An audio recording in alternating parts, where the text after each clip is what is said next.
I'd stayed for 20 hours, exactly 20 hours, and I knew I need to come back here. I need to somehow live here. This is the coolest place I've ever seen.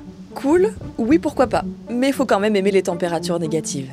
Parce que là, on parle d'un endroit très froid, très isolé. La ville la plus au nord de la planète. Oui, très au nord, genre là, tout en haut de la carte, chez les ours polaires en quelque sorte. Alors, quel humain normalement constitué déménagerait dans un endroit pareil, perdu au milieu de nulle part, et où il fait froid glacial et nuit noire la moitié de l'année? En avril dernier, on a booké un avion direction le cercle polaire pour y rencontrer Axel, qui justement a fait ce choix totalement fou. My name is Axel. I happen to be living in Svalbard, and this is the best place I know.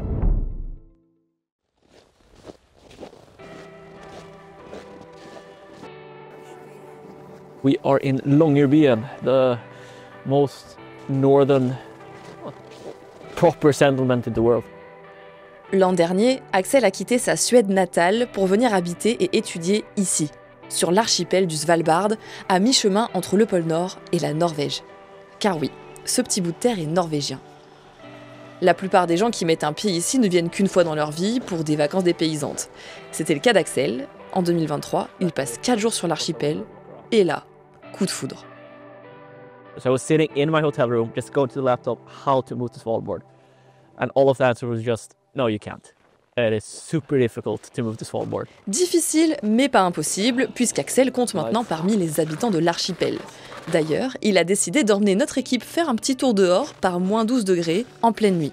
Enfin presque. It's about 10:30, 10:35-ish, and it's still bright outside. So in late spring, it just becomes bright because the sun will be up all day, and it will just be bright all day, all night, 24/7. And the sun will not set until mid-August. How do you manage to sleep? Very good blinds on your windows. Otherwise, you're not sleeping, and the entire day-night cycle just gets completely thrown off. Environ 2500 personnes d'une cinquantaine de nationalités habitent à Longyearbyen, capitale de l'archipel. Idéal pour ceux qui aiment la vie en petite communauté et qui arrivent à supporter des températures frôlant souvent les moins 20 degrés. Alors, qu'est-ce qui a poussé Axel à s'installer ici? It was the nature, the environment. I realized that I need to move here. There's a lot of wildlife, although not very many different kinds. So you have walruses, it's also Arctic foxes, and of course polar bears, what Svalbard is the most known for. Environ 300 ours polaires vivent sur l'archipel, le plus souvent près des côtes et loin des habitations. Pour Axel, explorer la nature, ça veut dire dépasser les frontières de Longyearbyen pour une petite rando ou pour des expéditions de plusieurs jours dans la nature sauvage arctique. I'd like to go on a hike at least once a week, preferably 2 or sometimes 3. Aujourd'hui, il part en randonnée avec son pote Isaac et avant de quitter la ville, ils ont 2-3 trucs à checker. I'm gonna check what wind direction we have. This wind direction is actually very important here. It can, even if there's very little wind. Le vent, ok. Maintenant la nourriture. Et ne vous attendez pas à du gastronomique, parce qu'au menu, c'est petits plats lyophilisés. At least our lunches will be this, and then we will cook proper dinners after we've set up camp. But we end up eating quite a lot of this stuff while out on long trips. Allez, on est parti.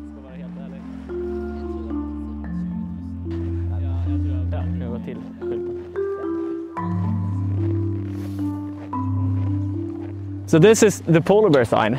This is a sign that says if you pass this point, you can expect to get into polar bear territory. Why are you carrying a gun?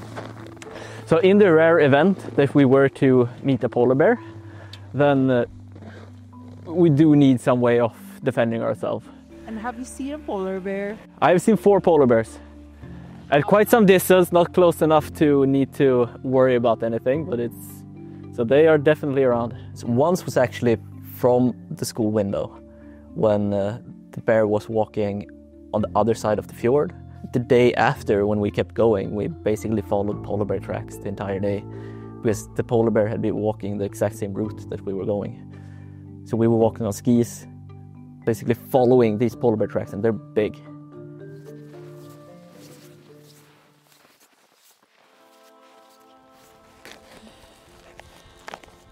Au moment de la pause déj, les conditions météo deviennent de pire en pire. Beaucoup de neige, plus aucune visibilité. Ça devient compliqué d'avancer et même galère de tourner parce que la caméra commence elle aussi à nous lâcher à cause du vent et du froid. On décide de ne pas prendre de risques, on fait demi-tour et on rentre. Pour les touristes peu aguerris, ces changements de météo soudains peuvent être dangereux, alors mieux vaut être prudent. Something happens in your group, then you're the ones first on scene. Any emergency responders can be more than 40 minutes away. We have to go through some practical tasks outside, like digging and helping the people that are like in danger. Axel et Isaac ont appris ça durant leur cours à l'école populaire du Svalbard. Ici, il n'y a pas d'examen, mais des cours de chasse ou de techniques de survie. Et il y a un cours à ne surtout pas sécher, celui où l'on apprend à lire l'imprévisible météo arctique. More of a thing is wind in the valleys, because you can have not very much wind, but the valleys are quite deep and there are no trees or any other vegetation to stop the wind. So you can have almost no wind at all in one valley, but the next valley over is basically a storm. De nos jours, le Svalbard attire des chercheurs et des amateurs de sensations fortes du monde entier. Mais ça n'a pas toujours été le cas. Au 19e et 20e siècle, l'archipel était un hub important pour l'exploitation du charbon. Des baraquements ont été construits pour les mineurs, comme Barentsburg, Pyramiden et le plus grand d'entre eux, ici, à Longyearbyen. Dans les années 90, beaucoup de mines ont fermé, laissant place au tourisme et à la recherche arctique.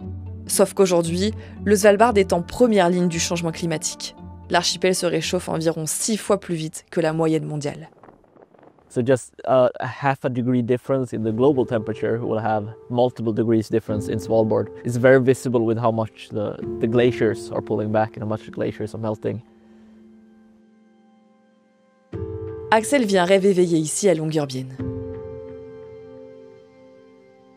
Mais soyons honnêtes quand même, ça reste un bout de terre gelée où il fait nuit noire pendant des mois et où t'es isolé de tout, y compris de tes proches.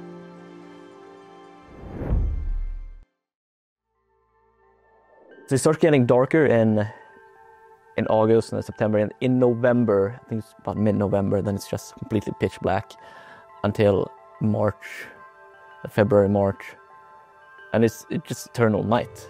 The sun never crosses the horizon. I think that the person who would be lonely here probably would also be lonely on the mainland. It's an extremely social space in the school, and the town is surprisingly social as well, because it's a small town and you don't really have the option of going into a big city because the big city is on the mainland. There is nothing else here.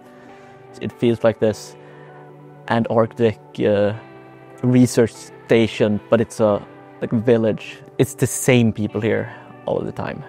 So if you happen to not be vibing with the people that are here, then you can't really go looking for others because there are no others. Certains seraient effrayés à l'idée de passer des mois dans le noir sans se faire de nouveaux potes. Mais Axel, lui, il le vit plutôt bien. Même s'il n'est pas contre un peu de visite de temps en temps. Hello. Sa famille est de passage sur l'archipel pour la première fois et sa mère n'est pas si choquée que ça qu'Axel se soit installé ici.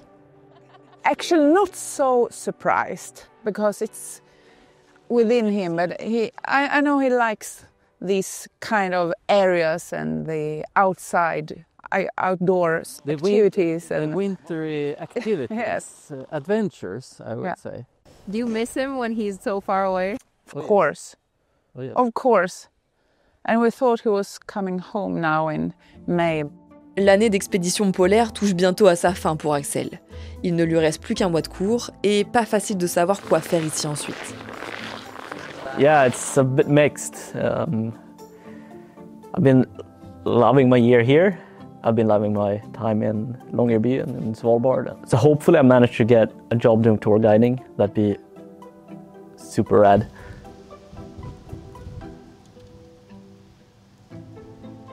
Si on peut douter de notre capacité à nous habituer à un tel endroit, il y a au moins une chose qui est sûre. C'est qu'Axel n'est pas prêt de quitter Svalbard.